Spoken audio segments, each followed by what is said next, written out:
Linear B is an ancient European Bronze Age script, dating back 3,500 years. When a British architect finally cracked it in the 1950s, he was hailed as a genius, but he may never have succeeded had it not been for a woman on the other side of the Atlantic. For years, Linear B was seen as the Mount Everest of linguistic riddles. First discovered on clay tablets at the Palace of Knossos in Crete in 1900, it was an unknown script, writing an unknown language. It really was the linguistic equivalent of the locked room mystery in a detective novel, says Margalit Fox, author of a new book on Linear B, The Riddle of the Labyrinth. How do you ever find your way into a seemingly closed system like that? A solution took more than half a century to arrive. In 1952, a young British architect, Michael Ventris, did discover the meaning of Linear B.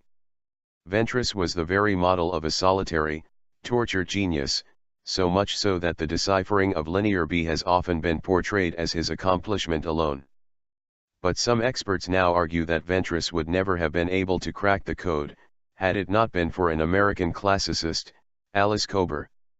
The importance of her contribution has only come to light now that her archives, held at the University of Texas at Austin, have been catalogued. Alice Kober is the great unsung heroine of the Linear B decipherment, says Fox. She built the methodological bridge that Ventris triumphantly crossed.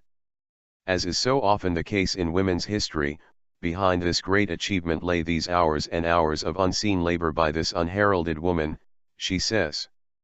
In the 1930s and 40s, Kober was an assistant professor at Brooklyn College in New York where she taught Latin and Greek classes all day.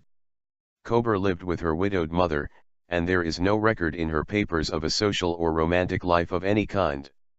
Instead, for almost 2 decades, Alice Kober devoted herself to trying to crack this mysterious Bronze Age script. She turned herself into the world's leading expert on Linear B, says Fox. It was she who was working hundreds of hours with a slide rule sitting at her dining table, a cigarette burning at her elbow, poring over the few published inscriptions, looking and looking for patterns. Greek had been ruled out by scholars at the time. The predominant theory was that the script documented a form of Etruscan, an ancient civilization of Italy, but there were more wacky theories too, including that it might be a type of Polynesian or Basque. In the search for clues, Kober learned a whole host of languages, from Egyptian to Akkadian to Sumerian and Sanskrit. But Kober was rigorous in her work, refusing to speculate on what the language was, or what the sounds of the symbols might be. Instead, she set out to record the frequency of every symbol in the tablets, both in general, and then in every position within a word. She also recorded the frequency of every character in juxtaposition to that of every other character. It was a mammoth task, performed without the aid of computers. In addition, during the years surrounding World War II, writing materials were hard to come by. Kober recorded her detailed analysis on index cards, which she made from the backs of old greetings cards, library checkout slips, and the inside covers of examination books. By hand, she painstakingly cut more than 180,000 tiny index cards, using cigarette cartons as her filing system. Kober's monumental effort paid off.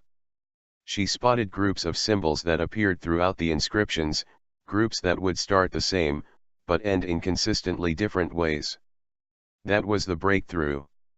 Kober now knew that Linear B was an inflected language, with word endings that shifted according to use, like Latin, or German or Spanish. Alice Kober was on the verge of deciphering Linear B. But before she could, she fell ill, suddenly, and died soon after. The cause of her death is not known for sure, but it may well have been a form of cancer. It was 1950, and she was 43. Still, she left behind, in her academic publications, a sturdy bridge for others to cross. And in 1952, Michael Ventris did. Talking to BBC Radio in the wake of his successful decipherment of Linear B, Ventris said, "It's rather like doing a crossword puzzle on which the positions of the black squares haven't been printed for you." Ventris, who had been obsessed by cracking Linear B since he was a schoolboy, built on Kober's grids as much as possible, and then added his own brilliance to the mix. He wondered about the repeated groups of symbols identified by Kober as evidence of inflection. What if they stood for the names of towns in Crete? Places names are exactly the kinds of thing you'd expect to crop up all the time, especially on official palace documents. And place names often don't change much, even after centuries. Ventris examined 3 Cretan names, including Knossos. In the syllabic form of Linear B it became Knossos. The script began to talk. Kober and Ventris met just once, in Oxford, 5 years before the decipherment. It's thought there was no love lost between the two. It's very clear with hindsight that each underestimated the other deeply, says Fox. She underestimated him because he was an amateur, and he underestimated her because she was a woman. In a lecture after he had cracked Linear B, and before his death, Ventris did however give substantial credit to Kober for her contribution, but this acknowledgement went largely unnoticed. Kober has tended to be presented as a harsh, suffer-no-fools kind of character, says Professor Thomas Palima, head of the program in Aegean Scripts and Prehistory at the University of Texas at Austin, which holds Kober's archives. But this reputation is unfair, he says. Her papers show her to be a thoughtful, kind and dedicated person, who, for example, converted test papers for a student who was blind into Braille, which she mastered. She has a fine sense of humor, says Palima. There's an amazing amount of whimsical stuff in there. But the bulk of the documents detail her meticulous work, including one key grid, says Palima, which shows she had correctly deciphered around 1/3 of the Linear B characters. Had she not died prematurely, he believes history would have turned out differently. I really do believe she'd have been the one who'd have deciphered Linear B, he says.